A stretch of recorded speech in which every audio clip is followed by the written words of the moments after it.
Hello friends, आप जो मेरे हाथ में बुक देख रहे हैं वो 21 lessons for the 21st century जो कि डॉक्टर युवल नोआ हरारी ने लिखी है। तो आज की इस वीडियो में हम इस बुक की बुक समरी करेंगे। तो इस बुक के इंट्रोडक्शन में ही डॉक्टर युवल नोआ हरारी कुछ मोस्ट इंपॉर्टेंट क्वेश्चंस पूछते हैं और उनकी जो भी फिर आगे बुक है वो उन क्वेश्चंस पे ही बेस्ड है, यानी कि उन क्वेश्चंस को आंसर्स करने में ही उसके जो अगले सारे चैप्टर्स हैं वो लिखे गए हैं।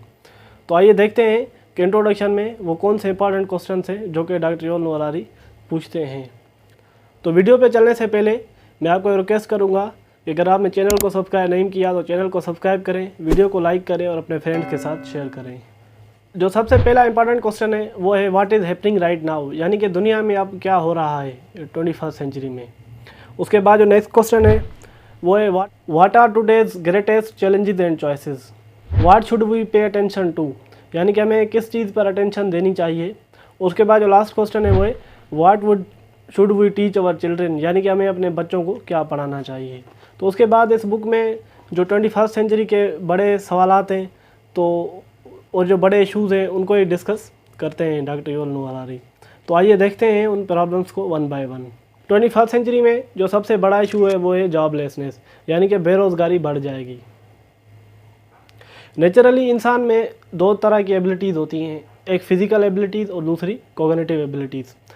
फ़िज़िकल एबिलिटीज़ की बेसिस पे जो हम फिज़िकल काम करते थे वो इंडस्ट्रियल रेवोल्यूशन के बाद ह्यूमंस को मशीन ने रिप्लेस कर दिया, यानी कि हम जो अपनी फ़िज़िकल बेसिस या फिज़िकल स्ट्रेंथ की बेसिस पे काम करते थे वो अब मशीन्स करने लगी। लेकिन इंसान फिर भी कॉग्निटिव एबिलिटीज़ में अच्छे थे और वो कॉग्निटिव एबिलिटीज़ वाले काम जैसे बैंकर्स, लॉयर्स या और ऐसे बहुत सारे काम जिनमें कॉग्निटिव एबिलिटीज़ रिक्वायर्ड होती हैं वो जॉब्स इंसान करते रहे। लेकिन 21st सेंचुरी में आर्टिफिशियल इंटेलिजेंस की डेवलपमेंट होने की वजह से जो कॉग्निटिव एबिलिटीज़ वाले काम हम कर रहे हैं, जो जॉब्स हम कर रहे हैं, तो वो भी जो है वो हम जॉब्स लूज़ कर सकते हैं। तो इसी वजह से जो है वो अपकमिंग टाइम में बेरोज़गारी बढ़ सकती है और जो कुछ चंद कैटेगरी की जॉब्स बचेंगी तो उनमें भी जो है वो हाई स्किल्स और एक्सपर्टीज़ रिक्वायर होगी जो कि बहुत ही चंद लोगों के पास होगी। तो इसलिए इंसानों का एक ऐसा तबका डेवलप होगा जिसे वो यूज़लेस क्लास कहते हैं, यानी कि एक तो उनके पास जॉब नहीं होगी और दूसरा उनके पास वो स्किल्स नहीं होंगे जो कि उस टाइम में जॉब को करने के लिए रिक्वायर्ड होंगे। इसी तरह से वो ड्राइवरलेस कार्स की एग्जांपल देते हैं, जिस तरह जो आजकल गाड़ियाँ डेवलप हो रही हैं तो वो भी ड्राइवरलेस है, यानी उनमें भी ड्राइवर की ज़रूरत नहीं है। तो ये भी एक मतलब कि इंसान की जो कॉग्निटिव एबिलिटीज़ पे बेस्ड काम था तो ये भी अब उसको आर्टिफिशियल इंटेलिजेंस रिप्लेस कर रही है। इस यूज़लेस क्लास को सपोर्ट करने के लिए ये सजेस्ट करते हैं कि जो गवर्नमेंट्स है, जो बड़ी डेटा कॉरपोरेशंस या टेक कंपनीज़ हैं, उन पे हैवी टैक्सेस लगाकर इन लोगों को स्टिपेंड्स या मंथली बेसिस पे वजीफ़ा दे ताकि ये बेरोज़गारी से बच सकें और अपना गुजर सफ़र कर सकें। उसके बाद जो दूसरा बड़ा इशू ये डिस्कस करते हैं वो है लिबर्टी, यानी आज़ादी। तो ये कहते हैं 21st सेंचुरी में जो हमारी लिबर्टी है, आज़ादी है, वो बड़े स्टेक पे यानी ख़तरे में है। बड़े बड़े एल्गोरिथम्स जो कि डेवलप किए जा रहे हैं वो हमें 24/7 मॉनिटर करते रहेंगे और जितना हमें अपने बारे में पता नहीं होगा उतना उन एल्गोरिथम्स को पता होगा। तो ये जो डेटा हमारे एल्गोरिथम्स में स्टोर होगी तो इसको मिसयूज़ किया जा सकता है। और इसकी बेहतरीन एग्जांपल ये देते हैं कि अगर लेट सपोज एक ऐसा ही बायोमेट्रिक सेंसर डेवलप किया जाए, इन्वेंट किया जाए, जो कि हमारी बॉडी में ब्रेसलेट की फॉर्म में इंस्टॉल किया जाए और वो हमारे जो भी बॉडी से डेटा है, ब्लड प्रेशर, इमोशंस, हर चीज़ को मतलब कि वो सारी डेटा को कलेक्ट करे और उस सेंट्रल एल्गोरिथम की तरफ उसको भेजे, तो इसी तरह से भी हमारी आज़ादी जो है वो लिबर्टी ख़तरे में पड़ सकती है। इस चीज़ से क्या होगा, इस चीज़ से ये टर्म को नाम देते हैं डिजिटल डिक्टेटरशिप्स, यानी कि जिन लोगों के पास डेटा होगी वही फ्यूचर में जो है वो दुनिया को कंट्रोल करेंगे।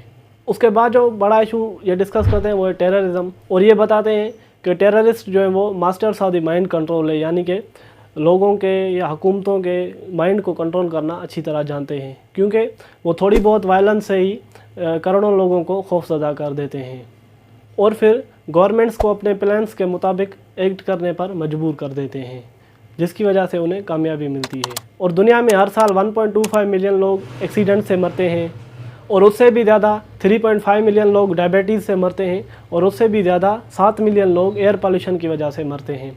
लेकिन कोई भी दुनिया की गवर्नमेंट इन इशूज़ को ख़तरा नहीं समझती, क्योंकि ये सारे इशूज़ उनकी लेजिटिमेसी को जो है वो ख़तरे में नहीं डालते।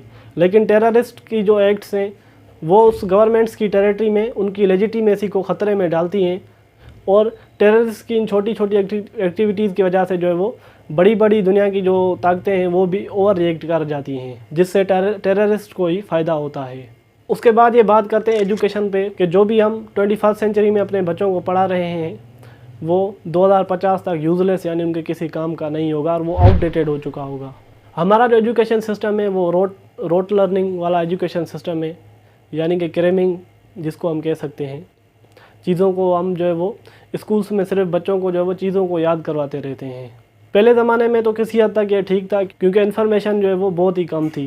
रिसोर्सेज जिस तरह से टीवी, रेडियो, कंप्यूटर या इंटरनेट ये नहीं थे, तो इन्फॉर्मेशन को याद करना ही कुछ हद तक सही था। लेकिन आज के दौर में हम जो है वो चारों तरफ इन्फॉर्मेशन से घिरे हुए हैं।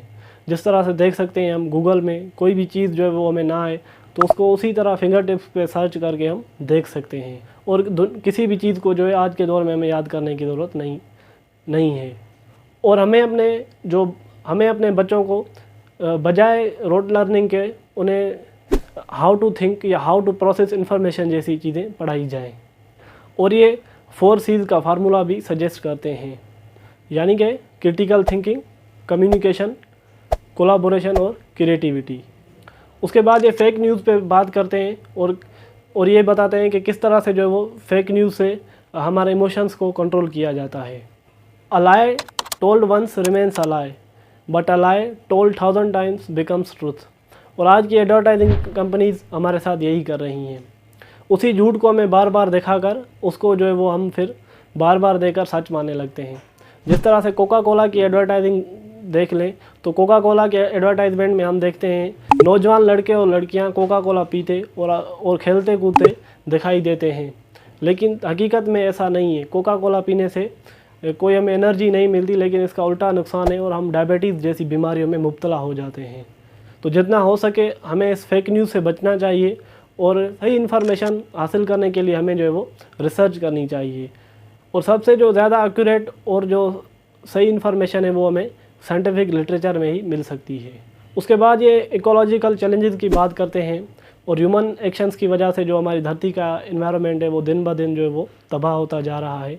जो भी तेज़ी से हम इंडस्ट्रियलाइजेशन कर रहे हैं, अर्बनाइजेशन कर रहे हैं, तो उसके जो हमारे एनवायरनमेंट पे वो हार्मफुल इफेक्ट पड़ रहे हैं, जिसकी वजह से जो है वो अर्थ का टेम्परेचर भी बढ़ता जा रहा है।